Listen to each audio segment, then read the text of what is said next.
I view success as a comparison with other people, and I think that's how society defines it. So the willingness to live by that inner scorecard just means you're going to detach from that metric of success, and you're going to choose how you want to define it.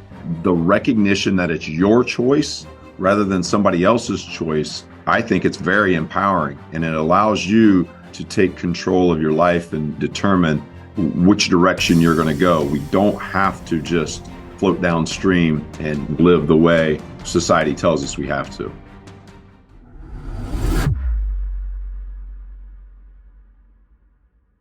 All right, dude. So good to have you back, man. Welcome. Glad to be here, man. Thanks for having me.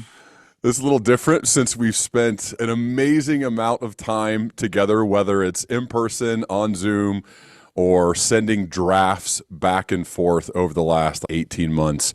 But it's cool that this project has been just one of the, for me, I think one of the coolest that I've ever got to do, because I view you as a huge mentor of mine, and to get to write a book with a mentor is just a gift. So first, I'd just like to say thank you, man. It's been such a pleasure. Now we're just getting started with all the promotion and sharing this thing. I'm excited.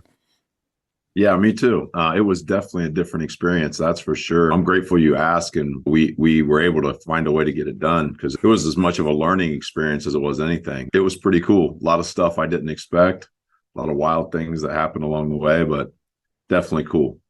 It's funny, when I read the first 120 pages yesterday to record the audio, and it's amazing how much more I like this book than my first two.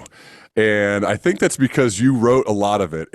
And so I think that's a big, I'm like, wow, this is actually really good. There is some good stuff that's going to change people's lives. So thank you for that, for making me enjoy this book so much more.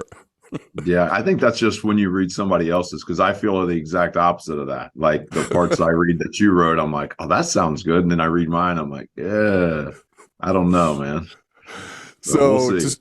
To start, and this is something that relates to the Score That Matters, is how people define success. I was reading your blog this morning, and it's good every Thursday, but I really liked it because I want you to tell the story, but you're essentially, I'll tee it up. You're sitting there listening to two other people have a conversation about success and how people view success.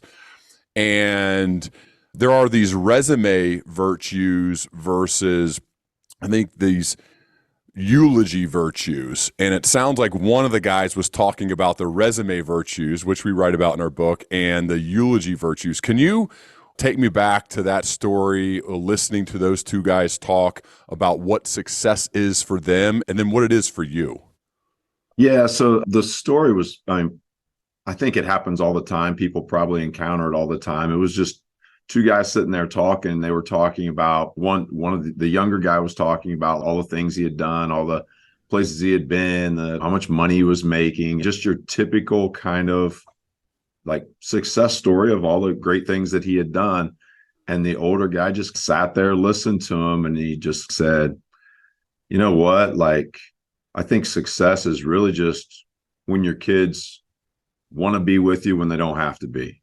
Mm. And I was like, man, and maybe it's just because the point of my life that I'm at right now, the season I'm in, it flashed me right to a couple weekends ago when we went over to Bloomington to spend time with Gabe for Christmas, and we're just sitting in the upstairs lobby of the hotel just playing Uno. And it was like, man, I don't know that it gets much better than this. I don't know that a nice car, a big salary, a corner office, I don't know if that feels better than this. And so just reinforced what I had thought and what we had talked about throughout the book. And the blog is talking about, I think the title of the blog, Success Posers, right? Because I think there's a lot of people that pose for success. They show people what they think they want to see, what they think success is supposed to look like, when I think in reality, it ain't the truth. It reminds me of that story I wrote about when I'm walking in the parking lot waiting for my daughter to finish her dance practice, and and I'm listening to a podcast. It's the wintertime. I'm listening, and this dad approaches me, a guy that I know but not that well, and he just asked me about family, and I'm doing the normal dad awkward thing. I'm probably complaining too much about being an Uber driver for kids and staying in bad hotels for tournaments and all that type of stuff. And he like paused and he's, dude, do you know how much you're going to miss that? He's, my son just went to college last year and I hardly see him at all now because he's far away. And your daughter's about to get her driver's license. And once that happens, it's a whole different world. And then eventually go to college, which I know you're dealing with right now. And he's like, embrace today now. Like, these are the good old days. And I'm like, that's so true. Like, sometimes you just need the random guy in a parking lot to remind you of what success is, or remind you to embrace those moments where you're just playing Uno with your kids in a hotel lobby in between watching them play sports or whatever it may be. It's so interesting how it works, that how we define it, how we see it, and then how we can live like in that moment, as opposed to doing what a lot of us do if we're not careful. That's complain about whatever the thing is of driving or hotels or stuff like that. And I've when I read your story, it reminded me of that interaction I had with that dad. Yeah, I think that hits the nail on the head. It's the willingness to allow other things to give you some perspective. I think we all get that perspective at some point, and the sooner we can get it, the more present we can be and enjoy what we're going through in the moment. Yeah. The title for our book, The Score That Matters, one of the quotes that really jumped out to me that I think has impacted why we titled it what we did is the Warren Buffett quote, which is, the big question about how people behave is whether they've got an inner scorecard or an outer scorecard. It helps if you can be satisfied with an inner scorecard. And we shifted that a little bit to scoreboard. But what does it mean to you to live by your inner scoreboard versus the outer one? For me, it's just, it eliminates comparison. That's really at the essence of it. For me, that's what it is. But that speaks to my purpose of excellence over success. I view success as a comparison with other people. And I think that's how society kind of defines it. So the willingness to live by that inner scorecard just means you're going to detach from that metric of success, and you're going to choose how you want to define it. And it can really be anything, but the recognition that it's your choice rather than somebody else's choice, I think it's very empowering, and it allows you to take control of your life and determine which direction you're going to go. We don't have to just float downstream and live the way society tells us we have to. Why do you think this is so hard? I think we're flooded with it. I think it's everywhere, in every context, every part of life. That's how it's measured. You have these little pockets of places if you look, but you've got to be really paying attention.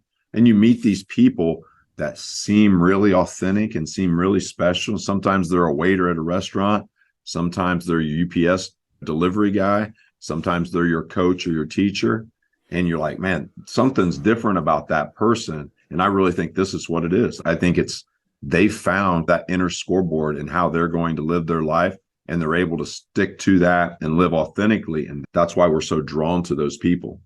I immediately, when you said that, thought of our mutual friend Garen Stokes, who you introduced me to, and I'm so grateful that you have, because now we get to do work together. And every time I talk with G, I feel better for it, because he's a lot like you in the fact that you've both done a lot of work to develop this comfort in your own skin that's attractive to all types of people. Like, how can I be more like that? And I think spending time around you guys helps me be more like that.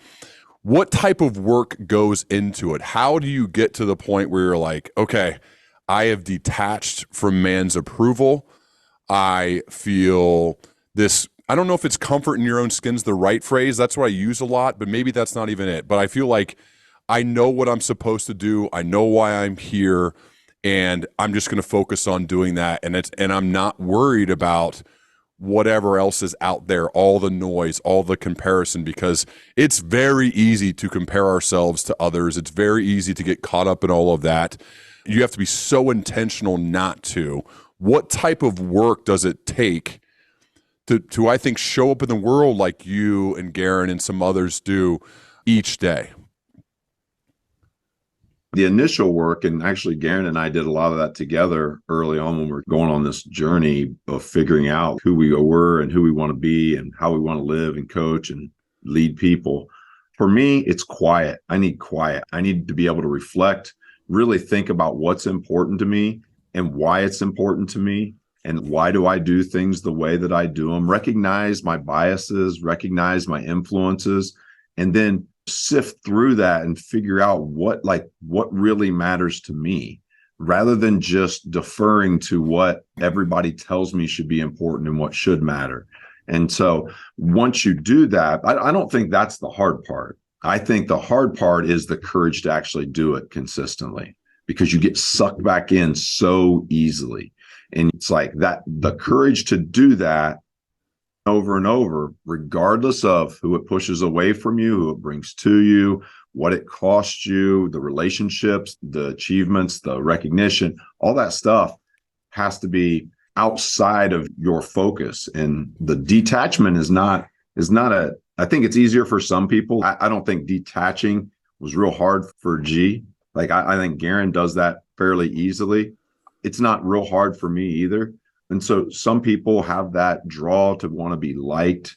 And that's just a reality that you got to work through. But I think the self-reflection and really understanding of being willing to look at your flaws, that causes a lot of people problems, is they don't think they have flaws. And we're all so screwed up. It blows my mind. You know how many times, like, I've been doing this for 15, 20 years now with my core values and stuff, and I screw it up like numerous times a day, over and over. I got to try to fix it. I got to try to do it again. But that's all part of the process. And that's the success of the process. And, you know, you get away from trying to attain things. Yeah. So it reminds me so much of the story when I was a brand new LexisNexis sales rep, and a guy had just gotten promoted. So, you know, he's feeling good about himself, and he walks up to a few of us. We're in like this cubicle city here in Dayton, Ohio, and he's like, "Hey, come outside, check this out." And we're like, oh, okay. We go outside. It's about a lot of entry-level jobs. Most of us don't have very much money, so you drive whatever you can drive, right? Most people don't have very nice cars. And out parked right out front is this candy apple red, beautiful Corvette.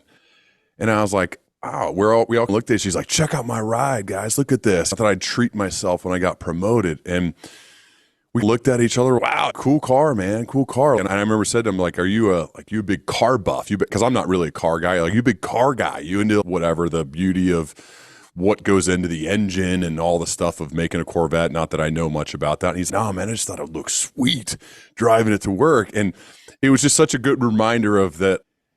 I think if you're a car guy and you love the beauty of that, maybe you grew up doing stuff with cars with your dad, like that's the thing. I get it. But it was a purely outer scoreboard reasoning for buying that red Corvette. So it would stand out in a sea of Toyota Corollas and used Honda Civics in that parking lot. And Morgan Housel talks so much about that, what he learned as a car valet years ago, is people think that by driving that car, they're going to look impressive and be respected and be liked. In reality, people don't even really care. They don't really care about, they may look at the car, oh, a cool car, but they're not looking at the person driving the car, right? They may envision themselves driving the car.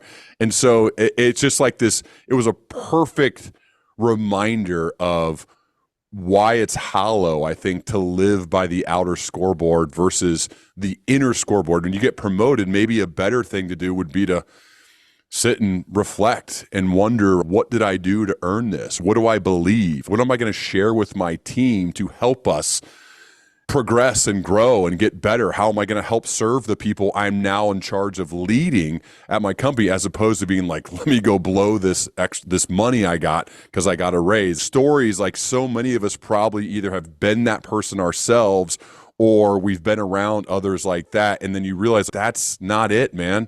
That's really not it. It's more about what's your foundational elements of how you live. And I think that starts with, as you said, the core values. So can you take me back to the time when you were living more outer scoreboard based, and then you made that shift to being a more inner scoreboard guy?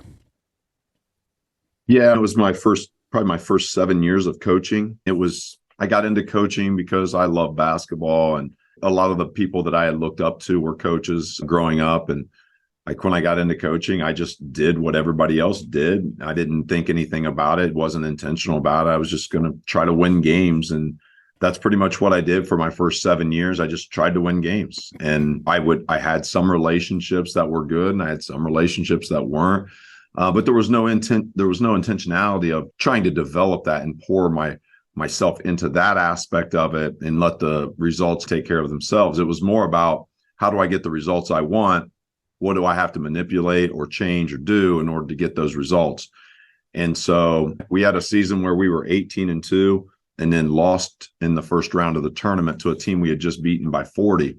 And I just remember thinking like, man, like I thought I was good. Of course, like everything for me at that point was a comparison and a journey to prove myself. So it was an ego battle. If I won, I was better than you. If you won, you were better than me. And I was miserable and couldn't stand it.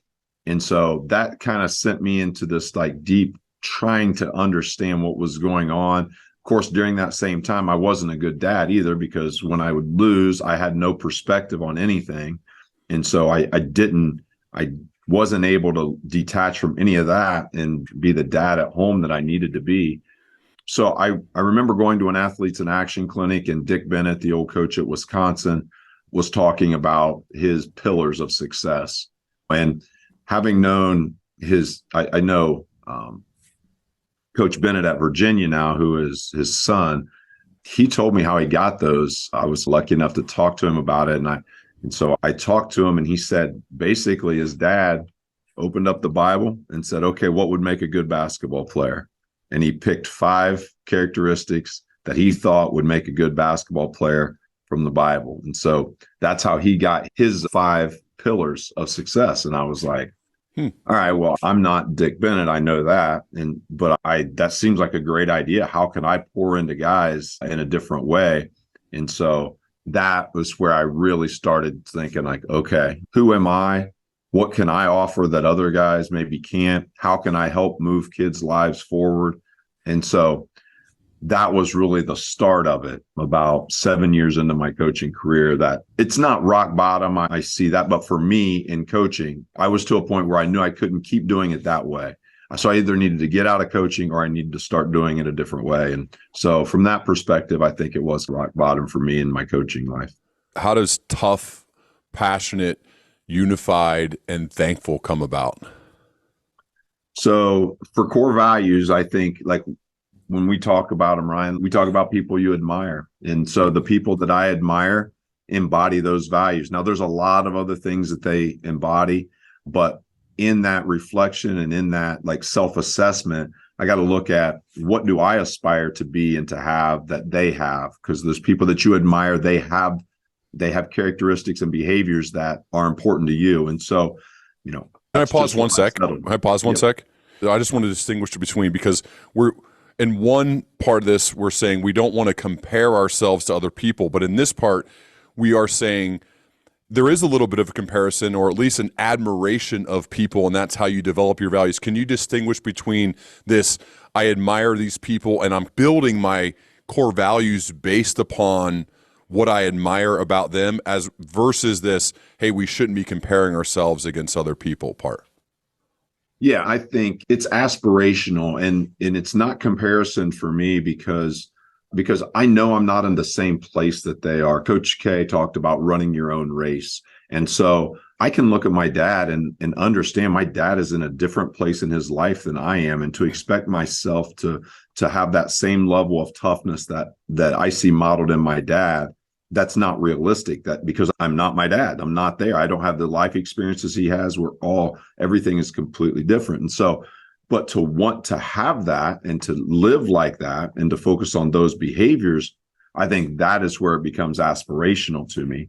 And I also think it's a little bit different between things and behaviors, right? Like I can continue to improve and continue to grow my behaviors. I think comparison a lot of times is in things, in accolades and achievements and salary, houses, cars, things, versus you looking at a coach or a parent or a teacher and you really admire the way in which they carry themselves, as well as what they it's more of their character, right? More of Yeah. their character and what they're about, less about, that guy drives a Range Rover or whatever. Yeah. Yeah. It's not something we have. It's something we are, right? It's Yeah. who we're trying to become in the process of that. So that's really the big thing for me in terms of it not being a comparison. It's more of I want to be on that track too. I want to continue to grow in those areas. What was the process to come up with Tough, Passionate, Unified, and Thankful? Because I remember the first time I did my core values, I even hung them up in my house, Hawk family core values. They were hanging in the house. And there was there were upwards of 20, right? Which I guess is better than not like thinking about it at all. But when you have 20 values, you essentially have none, right? It's just like if you have 20 priorities at your business, you've got none. You can't have 20 values. That's just too much. So to whittle them down if you're serious about this, is a tough process to get there. How did you whittle yours down to Tough, Passionate, Unified, and Thankful?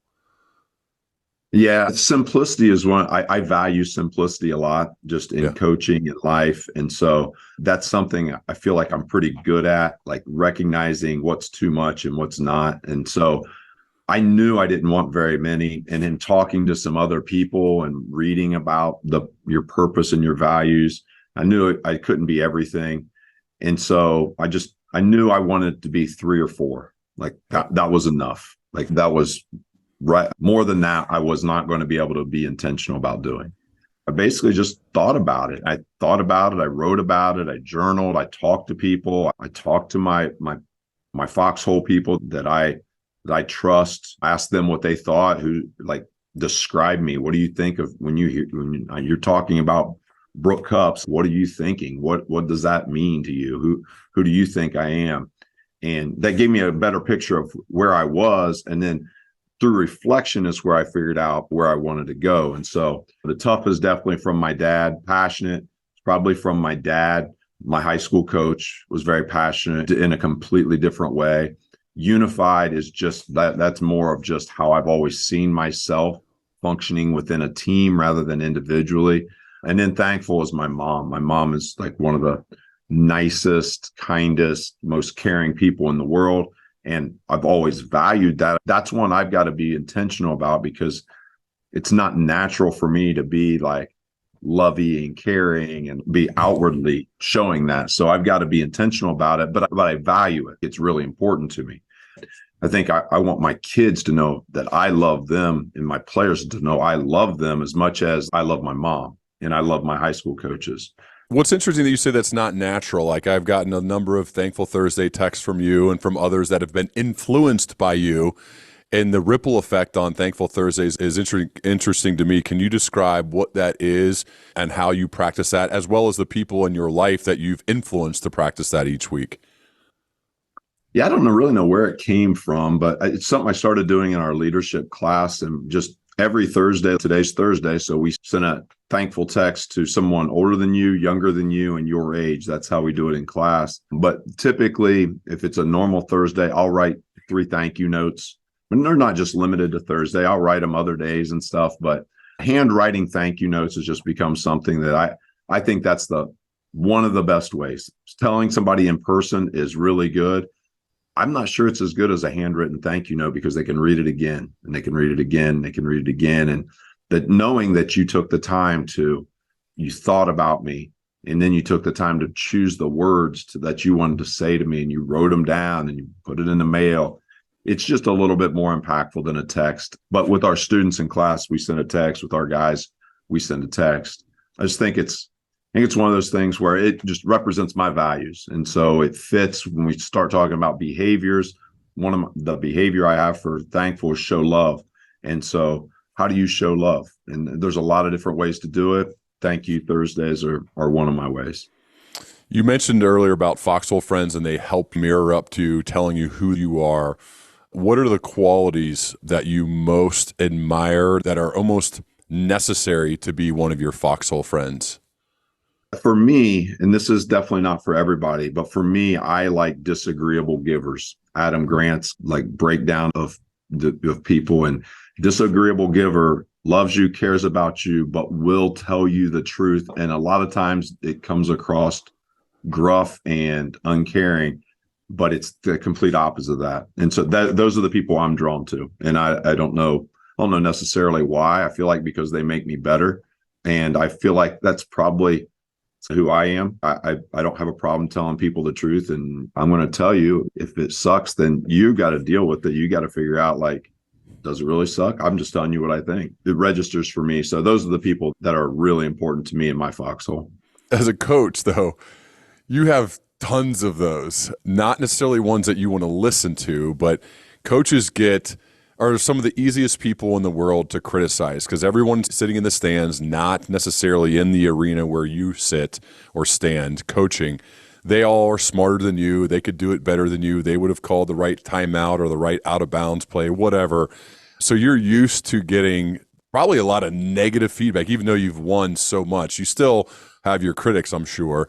How do you decide who to listen to when it comes to feedback versus who you shouldn't listen to?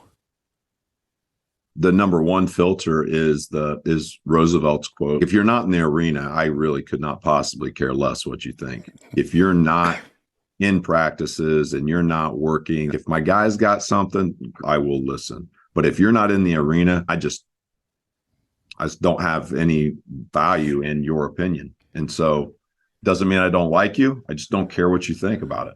And so that's the number one thing. And that eliminates a whole lot of it. And then the other part of it is, if you're not in my foxhole, if you're not going to show up at my funeral, like, why do I care what you think about me calling the timeout or not? Why does that matter to me? Why do I think if you think that kid's better than this kid? If you're not coming to my funeral, you don't really care. I think that's part of that courage that we talked about at the beginning. Like, that stuff gets you, because that's the road to comparison, is when you start listening to all those opinions. And so by being able to detach from those and stay focused, and some things, honestly, you just got to eliminate. So right now, like, I'm not on social media at all. So all those people that are tweeting about how stupid I am or how much Gabe sucks at Indiana or whatever it is, I have no idea it's happening.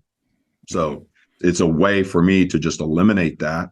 And I don't have a fear of missing out. I'm not worried about missing out on anything good. If it's really important, somebody will tell me. Like, somebody that I care about will tell me. And do you think, I was just going to ask that, do you think by eliminating those who are not, like, directly in your foxhole, you could potentially miss out on something useful?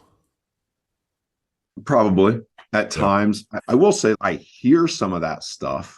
I'll have a parent come in and complain about something or talk to me about something, and I'll hear it, but I know I have 100% choice on whether I want to listen to it or not and do anything about it. And so I'm completely willing to just say, okay, thanks, and then go right back on my business. But I'm also reflective enough to say, if they say something that's good, I might say that I hear you. And then if it's good and it's something that I think needs to, then I'll do something about it. But it's the willingness to be able to detach from it, but also assess and filter through it and see if there's value in what's being said. But I'm definitely funneling that down. I'm not listening to all of it. I can't sift through everything. One of the things that I noticed through our book writing process, I wanted to observe you in action as much as possible. Went to most of the games last year, and seeing you run practices and run meetings, been to your leadership class, tried to be like embedded. So I felt like we wrote this together, not just like your parts and my parts. And I'm very happy with how it came out. But one of the things that I wanted to bring up was, I remember sitting in one of your team meetings prior to a practice, and this is a tough group, I think, to get to open up. I remember being a high school athlete. I don't think I would have opened up to my teammates and my coach. I know I didn't when I was a high school athlete, and we had good teams with good coaches, but I don't think I would have done it. You asked the question, how can we show each of you love? And each guy then wrote in their journal, and they then read it to the group about how their teammates could show each other love. And I think to get to a point where guys are open, honest, really vulnerable, I think this could apply off a basketball team and into the business world. And that's why I want to bring this up to you.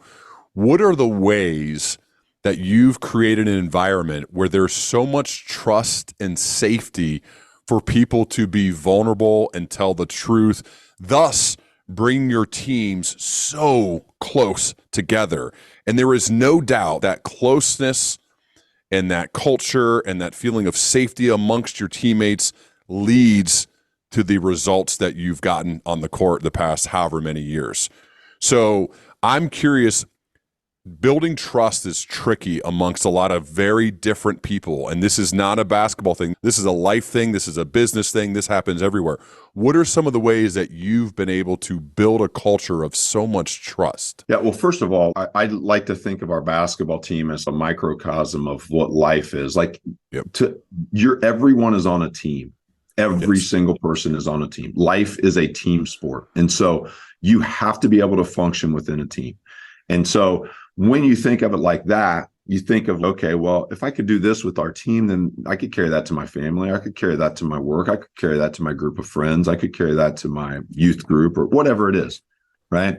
And for me, the trust thing, I'm a big Pat Lencioni fan. I think his model of vulnerability-based trust, to me, is the best. We've used the 5 dysfunctions of a team for 15 years with our program. But I think it boils down to, having done it for a while, is I think you build trust 3 ways: by laughing, crying, and suffering together. Like, those are the 3. If we laugh, we are showing vulnerability, especially if we laugh at ourselves.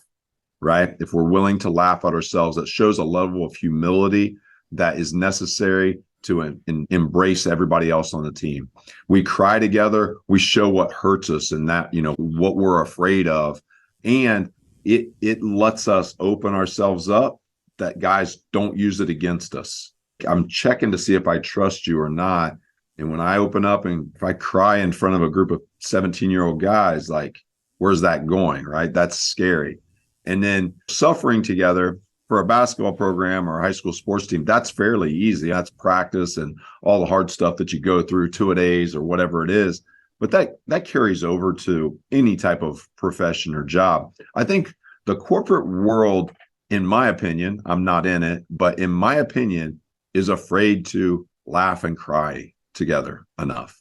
And doesn't necessarily even have to be crying, but be personal. If your mom is sick and has cancer, I want to know that, man. That changes that changes everything about what you bring to the team. And if you're not willing to share that with anybody, man, that's a tough team to be on. That's not talking about my life. I want to be able to share that with somebody. I want somebody to be able to help me through that. We say you can't be tough alone. That's one of the things in our program. That's where that vulnerability and willingness to open up and share. And everybody's different on the spectrum of that, especially when they first come in. Fortunately, our guys have been doing this a long time now. So where we are, it's still way ahead of where we were. So I just laugh, cry, suffer is the best way to build trust, and building systems into your program, into your team that allow you to do that consistently just keeps reinforcing that vulnerability-based trust. It's so funny, man. I've got a chance to work with a lot of companies now over the past 6 years. It's crazy that I've been doing this full time for that long. And you've been with me for some of those. And the ones who achieve the greatest results, which is ultimately what like the financial people and companies want the most. And sometimes they listen to us and are like, oh, those guys do all the soft skill stuff, and they make fun of us. But the ones who are the best at what those financial people call soft skills end up getting the results that the financial guys love. It's amazing how it works. And I literally envision the companies I've been at where they don't really have the culture where they're doing a ton of laughing and crying, or even the hard, like it works hard, right? But they don't have that, versus the ones who on day one, when we do the exercises we do, which some of them get emotional, and I think some of those are really good. We do them on purpose to see where we're at with the group, and to see how comfortable the leaders are in the spaces that they've created to laugh and cry and do hard things together. It is amazing to see that their results are almost always beating their goals, financially doing fantastic, versus the ones who are a little scared, or it's not a safe place to do that. And I've got to see that firsthand inside of these companies, the difference between laughing, crying, hard stuff together versus the ones who don't do it. It's pretty wild. Yeah, it's awesome. And the other thing is they achieve the most, they do the best, and they sustain it. They keep it Yep. because it's based on those relationships and that trust, which just goes beyond so many other things. I brought up the goals that people have, and we've talked about this 100 times, but I'll never stop because I think it's so important. Results-based goals versus process-oriented goals, because I think this also flows with the score that matters and living by your set of core values and the behaviors to match those core values. And I think living this way will make you more effective, will make you more content, will make you a better husband or wife, will make you a better mom or dad. That's why we wrote this book, because I truly believe it with every ounce of my being that it will make you better in all of the important things in our lives. And I think the goal element flows with that really well, whether it's personally or at a company or with a team. It's so interesting that you and Garen, guys who are state champion coaches, don't set goals to win state championships. And I think people are like, what? Of course you do. Obviously, you want to win a state title, of course. Who wouldn't if you're playing? And if you're playing a game, yes, you obviously want to win, but that's not the goal stated. So can you walk me through your whole process when it comes to process-based goals versus results-based goals? Yeah, and I will put a little caveat in. I think check mark benchmarks are good along the way for short-term things. But when we're talking about something big that we're trying to achieve, I think we are much better suited to focus on the behaviors that are the most likely to lead there. Mm-hmm. And so that's really the difference. I'm not going to set the goal of winning a state championship. I'm going to set goals of the behaviors that will give us the best chance to do that. Because I can think I control that as much as I want to, but I don't control that outcome. I don't control it. I ask the kids in my class all the time, do you control whether you get an A in this class or not? And they say, yeah, if I work really hard, then I can get an A. I go, not if I don't like you. I don't have to give you an A. I'll just make a test that's so hard we've never talked about it, and you'll fail it, and then I can give you a C or a D. You think you do. What you control is what you do, like your behaviors.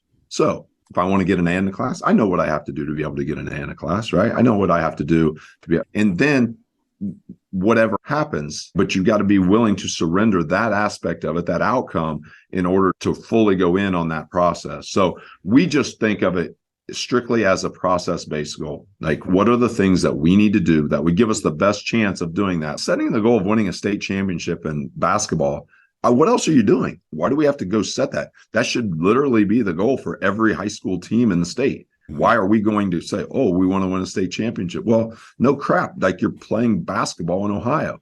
So what else would you be trying to do? I've never understood why you would set goals lower than the maximum thing that you can achieve. That makes no sense. I've just seen it over and over where that process doesn't put a cap on you. If you focus on the process, you don't know. You're not setting a limit on what you're capable of. I think with a destination-based goal, I think you run the chance of doing that. So one of the things I learned through the process of writing with you was your thoughts on team captains. And again, I think this could apply outside of a sports team as well. How do you view and how do you select team captains? I get in this conversation with coaches all the time because the tradition is always to name your captains before the season. And your captains are usually juniors or seniors or your leading scorer. And I get it. But when you start putting people in captain roles, hoping that they will embrace them and take them, you're in trouble. You're dealing with some dangerous stuff, in my opinion. First of all, you don't need to name captains. Just watch for about 20 minutes and you know who the captains are. Whether you have the guts to say that's who they are or not, who they are in about 20 minutes. And so we name ours after the season and award them after the season. But throughout the season, we intentionally do not name them because I think it's detrimental to most teams. I won't say it's always the case, but for most teams, we're trying to break down the hierarchy of roles and what your importance is to the team. And by placing captains, I'm immediately putting in a hierarchy. I'm saying, like, okay, you guys got to listen to these guys will tell you what to do and where you need to be, but they're above you. Well, how is it their responsibility to uphold the standard? But sophomore Jimmy that comes to practice every day, he can hold the standard too. He can tell you if a guy doesn't touch a line. He can tell you if a guy doesn't do all of his reps. We just look at it as it's everybody's job to hold the standard of the program. And we want that confrontation and conflict and communication from anybody. Our goal is to get that sophomore that doesn't hardly ever play to challenge that senior that's trying to cut corners. We want that. And if you just say captains, that kid that's a captain doesn't think he has to listen to that sophomore. Is there something you do specific? Because I'm thinking in a business for maybe newer people who have a chance to make change for good or make an impact for the freshman or sophomore. Because I remember I started as a freshman and I don't think I said a word other than calling the play and the cadence, right? And then just trying to execute the play. And between my first and second year, my coaches pulled me aside, Coach Aller and Coach Greg, and said, you got to find your voice. It's part of your role. It's part of your job as a quarterback. It did help me. It pushed me a little bit. How do you create an environment where it's safe for a freshman or a sophomore to tell a junior or a senior what to do or to call them out when they're being selfish or when they're not doing what they're supposed to do? Because I remember that being hard and needing a nudge. It probably helped too that I helped us win some games as a freshman so that the older guys were like, okay, he's helping us out here. What do you do as a coach to help create and foster an environment where everybody can uphold the standard, not just maybe the more experienced or older players?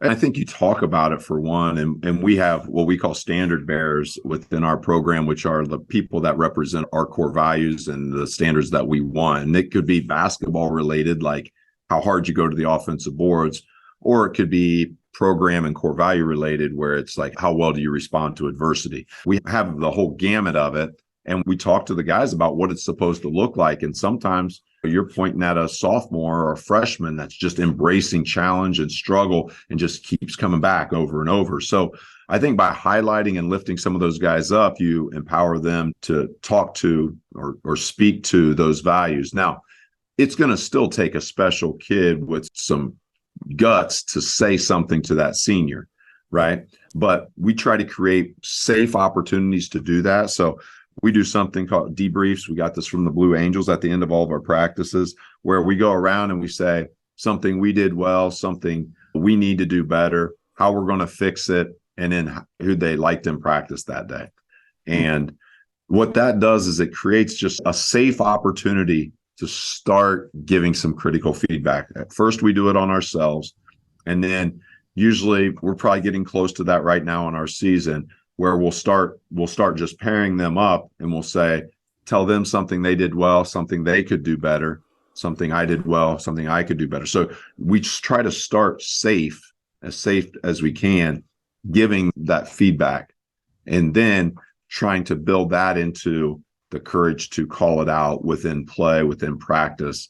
I think but to expect guys to go from 0 to 100 on that isn't realistic. So I think we try to put bumpers up. And we have a rule where if you get feedback from a teammate, you got to fist bump them, look them in the eye, fist bump them, make sure they know, yeah, I got you, thanks. Even though we tell guys, like, you'll get feedback that's not accurate too. But these guys are in our arena, right? These are our guys. And so if he's telling you that you need to throw the extra pass and you know that extra pass wasn't open, then you thank them, say, okay, because you want them to keep giving you feedback. The moment you split that off, now you're cutting your chances of getting better because you dried up a river. You put a dam up that's not going to allow you to keep getting information and feedback. That is a great point. It reminds me of stories in corporate America where you have a boss who's like, give me feedback. I want it. And then let's say you actually do it and it's critical feedback and they immediately get defensive and they start explaining it away and start saying why your feedback is wrong. Instantly when you said it, what have you just done?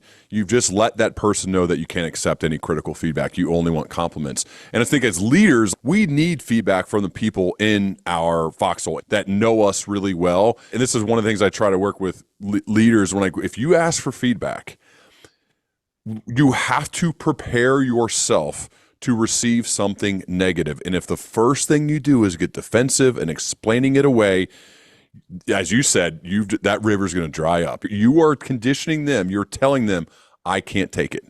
I don't want it. We have to, as leaders, we have to think about that. And we can coach and help people who are leading others too, that this is a critical part of both giving and receiving feedback, is when you're receiving it, of how you do it, to make sure you show others like, I want it, even if you don't fully agree with it, which of course you're going to get feedback that you don't agree with. I think that's a huge point, that if we're not intentional, we can mess that up. And I think people like we just finished our strengths and weaknesses because we're doing roles. And that's another one that's a fairly safe environment. Everybody gives 2 strengths and 1 weakness for each player in the room. You talk to some people in the corporate world about that. Oh, we can't do that. We can't give them all that negative stuff. I'm like, 17-year-old kids are sitting here listening to negative stuff that they do. You can't tell them that they screw something up or they're not good at something. Like, I suck at a lot of things. You can name we can go a long time for you naming stuff I'm not good at. You're exactly right. Like, how they receive this. So our guys are taking notes on it. I have them repeat, like, okay, what'd you hear everybody say that you're not good at? What's a weakness? They say what everybody said. And then they say, okay, and I had for myself, whatever. I heard you say this, and this is what I had for myself.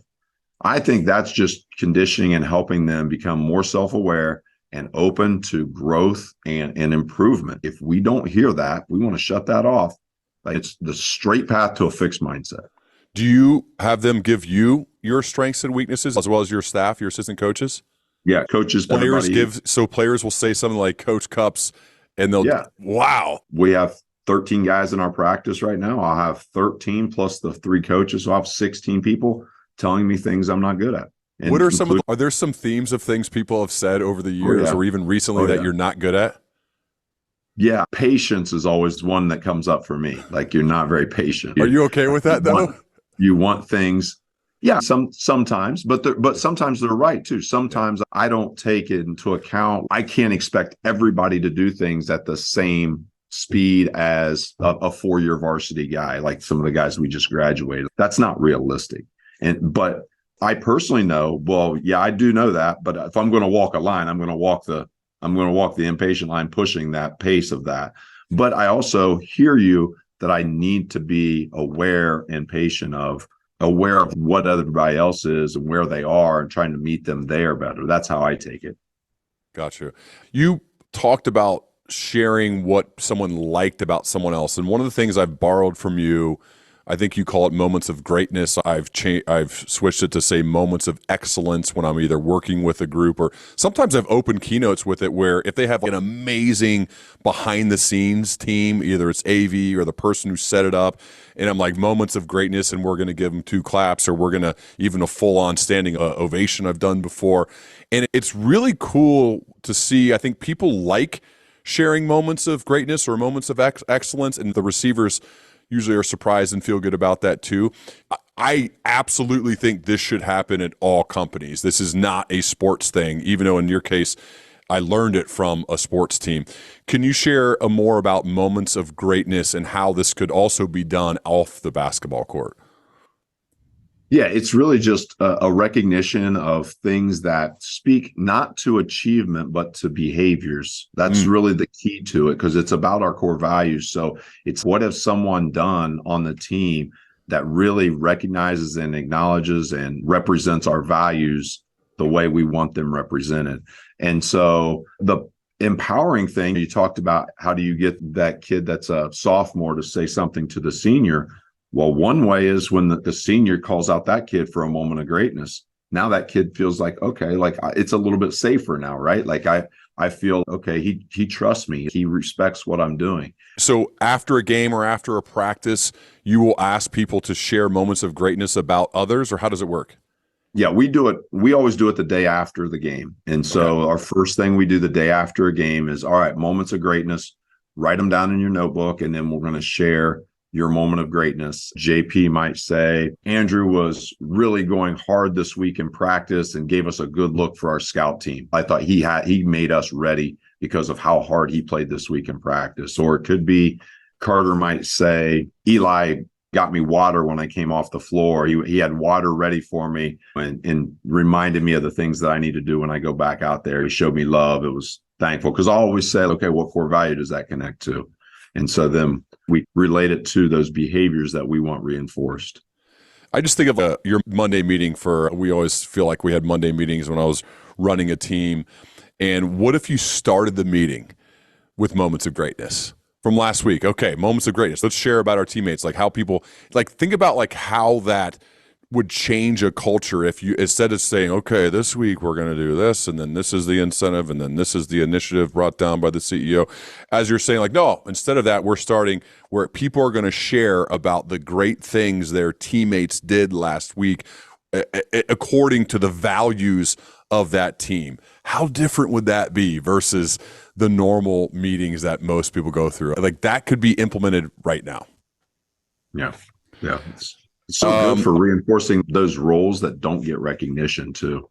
Yeah, I think kind of behind the scene roles. Yeah, exactly. The people who maybe don't get a lot of the spotlight or don't get all of the recognition that maybe they deserve for how hard they go. And it also proves what you value, right?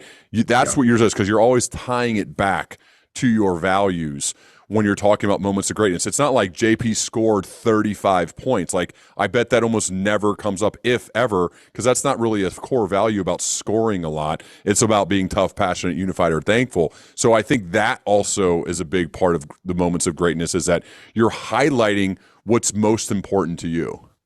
Yeah, for sure. That's exactly why we do it that way. I asked you a question in the middle of writing about your pace.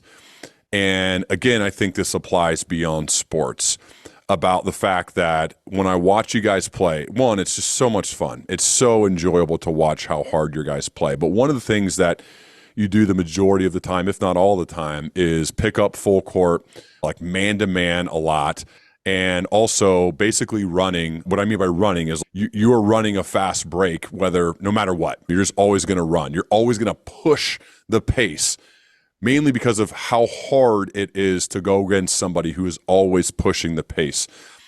Can you share like your overall philosophy on being a pace setter and on always pushing the pace the whole floor all the time, and why you have chosen to do that? Because the obvious thing is, why didn't everybody do that? Well, the reason why is because it's really hard. So can you talk more about pushing the pace all the time and why that's what you want to do? Yeah, this was actually a transition for me basketball-wise probably 5 or 6 years ago. Oh. We used to play a lot slower, and it took me a little while of like just reflecting and thinking about what it meant, and for me to embrace the toughness aspect of it. Because when we're doing stuff with our basketball program, I'm running every decision that we have through what those same core values. Like, does this make us tougher? Does it make us more passionate? Does it fit unified and thankful? So when we were going to change our style of play and play a lot faster, start pressing all the time, for me, it fits. Like, that's who we are. Like, it's tough. Now, everybody says they want to run. Everybody says they want to do that until you have to do that. And then it's not so easy. And so I think one of the things that I pride myself on, and I think is something that I'm good at, is being consistent. Mm-hmm. And so I can do something pretty mundane and pretty boring, or I can keep doing it for a long time. And so we don't mix up our defenses very much. We don't change what we're doing. We're just going to keep coming, and we're going to keep pressing you. We're going to keep pushing the ball, and you are going to have to deal with that. And so for 32 minutes of a high school game, it's hard to do. And it's hard for our guys. Like, we spend a ton of time getting ourselves in that kind of shape with that mentality, that our anchors defensively are no comfort, no vision. Like, we want you to never be comfortable. And we want the same thing offensively. We say simple and together, but we think of pressing you offensively too. We don't want you to be comfortable. We want you to be on your heels, constantly attacking. And so for me, life-wise, it fits me. Like, that's what I try to do. I want to try to steal inches. The core values of our program are my core values. So I want to be tough, passionate, unified, and thankful. That's what I'm always aspiring to be. I think that's how I fulfill my purpose. And so I want to have positive body language, attacking the moment, always fight ready. I want to steal inches and choose extra work anytime I can. I'm pretty good at those things. Unify to speak and act with urgency for me. And urgency is a big part of that. Let's get to it. I hate wasting time. I hate wasting opportunities and moments. We got so long at this, dog. Let's get it. Let's do what we can do. And so in terms of my life and in terms of the team. That's what I talk about our guys with. The pace of our practice should represent this team has a limited life. It doesn't last forever. So to come in here and jog through and walk through a drill and act like you don't care, we ain't got time for that. That needs to go. Like, we're trying to maximize the opportunity that we have together. I know we got to run, man. The Score That Matters, the book's about to get out there finally. It feels like we've been working on it for a while. Parts have been a huge grind. I love the grind, though. Early on, I remember thinking, like, I don't think we're there yet. I think we have a ways to go. And then we keep chipping away. And then that gets better and that gets better. And then that editor helps a little bit and that one helps a little bit more. And we restructure some of the chapters and the exercises to really create a heavy practical application for the reader. Thinking about all of that and all that's gone into it, what are you most excited about now that others are going to get a chance to read it and implement it into their lives? What excites you the most? I think it's just hearing how it helps people. That's really why you write it and why we're putting it out there. Is I tell people all the time, I'm in the best profession in the world, teaching and coaching.